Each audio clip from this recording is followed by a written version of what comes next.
And now, ladies and gentlemen, please welcome to the stage Denis DV.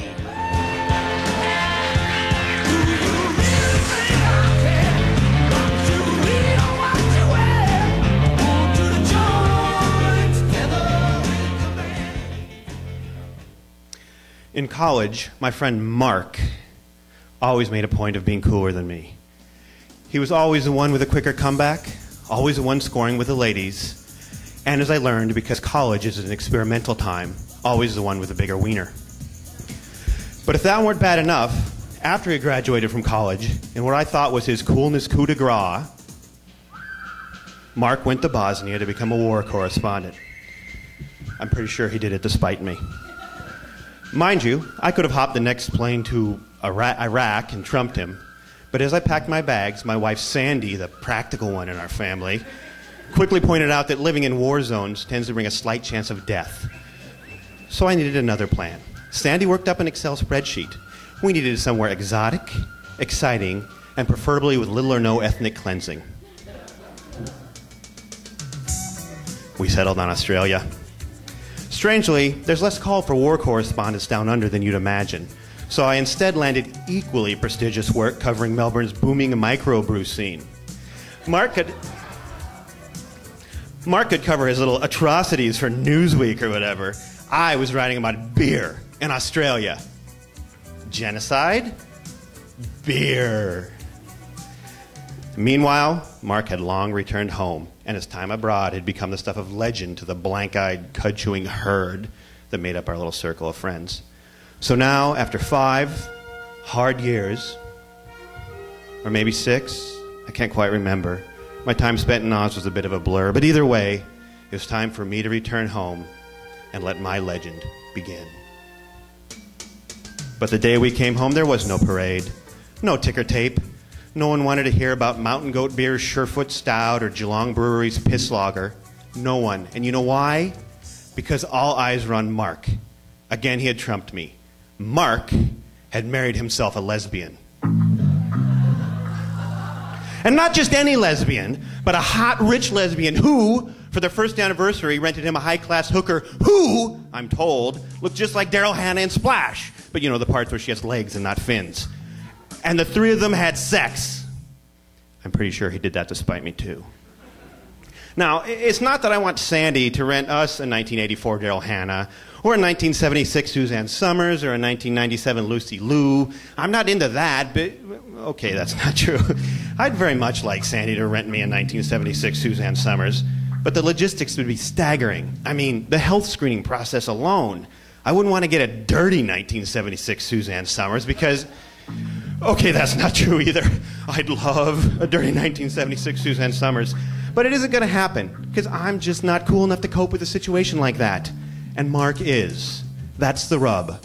All my life, when it comes to being cool, I've always been one lesbian wife and a high-priced hooker menage a trois behind guys like Mark. But I wasn't going to give up. I had something to prove, so I waited, like a panther in the zoo, ready to strike when the time was right.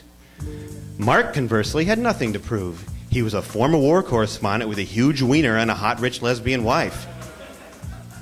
Normally, a guy in his situation might start hunting and killing human prey in a desperate attempt to find something, anything. It was about honor. It was about dignity. It was about my smaller penis. My slightly smaller penis. I couldn't let that bastard Mark win again. But eBay could no longer be trusted, so I had to go at it alone, cowboy style. I wrote Bert back. Hello, Burt Reynolds. As you may have noticed, eBay decided to cancel this auction. If you'd like to buy these socks, I'll sell them to you for $20 plus $2.50 shipping and handling. If you're interested, please provide me with an address and PayPal me the money. I'll send them off today. Sorry for the inconvenience. Signed, Denis. Notice that I used my real name. I didn't want to, but because I was now operating outside the secure umbrella of eBay, we were communicating directly via email. It's not like he knew my home address or anything. I figured the worst he could do was send me some nasty internet porn. Even though in the back of my mind, I knew that Burt Reynolds probably owned internet porn that would burn holes through my retinas. He wrote back, yes, I'll take them. Okay, for $20 plus $2.50 shipping and handling. I can only send you a money order. Is that okay? Let me know. Thanks a lot. Burt Reynolds. Now, see, a money order would require that I give him my home address, and that was a no-can-do. It was time to cut the cord. Sorry, Burt, I only work through PayPal. If that doesn't work for you, I understand. He responded, too bad, thanks anyway, Burt. This was all Mark's fault, somehow. The bastard had won again. And then, because this is how my life works, I got another email from Burt. I don't know if you can help me, but I decided to ask, would you sell used condoms? Serious question, Burt. Despite not having my home address, Burt Reynolds had now managed to plunge me into his filthy little world. And I wanted to hate him for it. But then came my This American Life epiphany. Burt Reynolds was just being true to Burt Reynolds. He was keeping it real. I was the one trying to be something I'm not. I'll never be as cool as Mark. I'm not the Fonz, and I never will be. I'm the Richie. And sometimes, when I've had too much to drink, I'm the Ralph.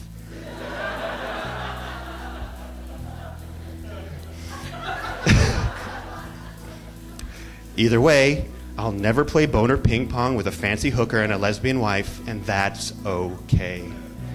I need to focus on keeping it real.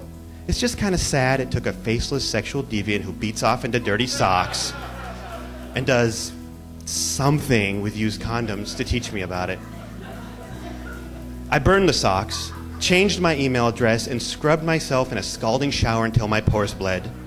But before I did that, I replied to Burt Reynolds because I owed him. Burt, no, that's not my thing, but thanks for asking. Denis. Thank you.